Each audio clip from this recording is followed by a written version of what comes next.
उसकी इस बात से आप समझ गए कि कल वाली बात पूरे शहर में फैल गई है।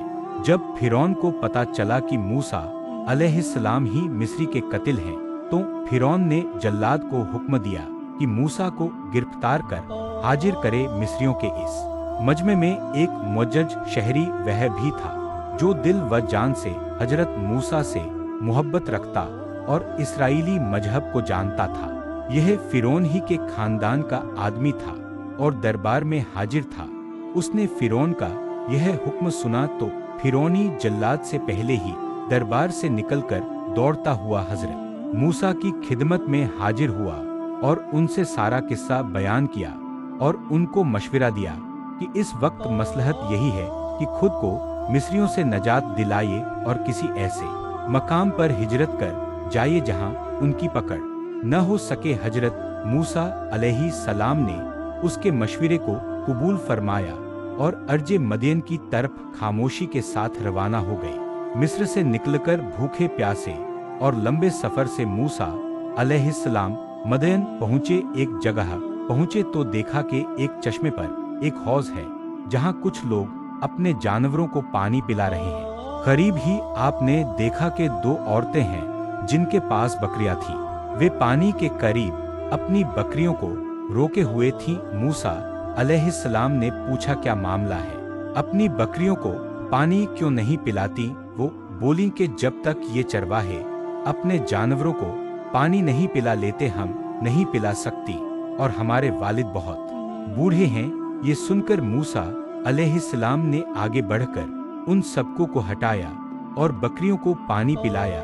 दोनों औरतें वापस गईं और सारा किस्सा अपने वालिद को सुनाया। दोनों औरतें में से एक हजरत मूसा अलैहिस्सलाम के पास शर्माते हुए आईं और कहा कि मेरे वालिद आपको बुला रहे हैं क्योंकि आपने जो हमारे बकरियों को पानी पिलाया उसकी उजरत दे सके। हालांकि मूसा अलैहिस्सलाम ने ये अमल कोई उजरत के लिए नहीं किया, लेकिन उनको सख्त हाजत थी, इसलिए आप उनके साथ चल पड़े। घर पहुंचकर हजरत मूसा अलैहिस्सलाम की मुलाकात हजरत शोएब अलैहिस्सलाम से हुई। हजरत शोएब अलैहिस्सलाम की बेटी ने कहा कि आप उनको मजदूरी पर रख लें क्योंकि ये ताकतवर भी हैं और ईमानदार भी। फिर हजरत शोएब अलैहिस्सलाम ने अपने एक बेटी से उनका निकाह कर दिया और मेहर के एवज 8 साल मजदूरी को कहा और ये भी कहा कि अगर 10 साल करे तो ये बेहतर और एहसान है। चुनाचे हजरत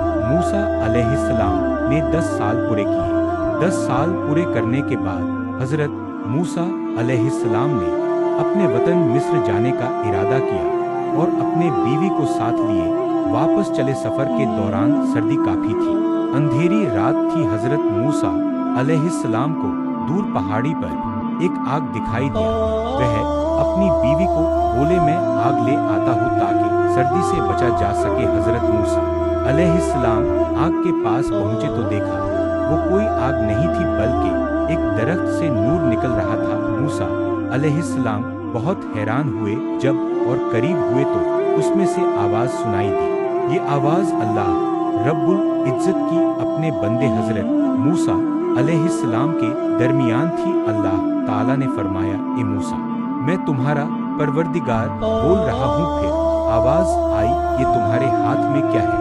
मूसा अलैहिस्सलाम ने जवाब दिया, ये मेरी लाठी है जिससे टेक लगाता हूँ, अपने बकरियों के लिए पत्ते झाड़ता हूँ और भी फायदे हैं। फिर हुक्म हुआ, इसे नीचे जमीन में डाल दे।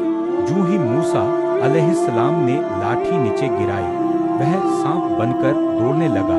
ये देख मूसा अलैहिस्सलाम पीठ फेर कर भागे, पीछे मुड़कर भी ना देखा। फिर अल्लाह ताला ने इरशाद फरमाया, मूसा डर मत और इस लाठी को पकड़, हम दोबारा लाठी बना देंगे। मूसा अलैहिस्सलाम ने सांप को पकड़ा तो वह लाठी बन गया। अल्लाह ताला ने फिर फरमाया, अपने हाथ को अपने गिरेबान में डाल।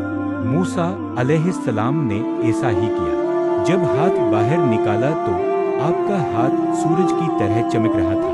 अल्लाह ताला ने 2 मोज़े हजरत मूसा अलैहिस्सलाम को दिए। फिर अल्लाह ताला ने फरमाया, फिरौन और उसके कौम के तरफ जा, यकीनन वो बहुत सरकश और नाफरमान है। پھر موسیٰ علیہ السلام نے کہا، اے میرے پروردگار، میری زبان کی گرہ کھول دے اور میرے کام میں آسانی فرما اور میرے بھائی ہارون علیہ السلام کو میرے ساتھ کر دے۔ اللہ تعالیٰ نے آپ کی دعا قبول فرمائی۔ اس طرح حضرت موسیٰ علیہ السلام اور حضرت ہارون علیہ السلام کو اللہ تعالیٰ نے نبوت سے سرفراز فرمایا۔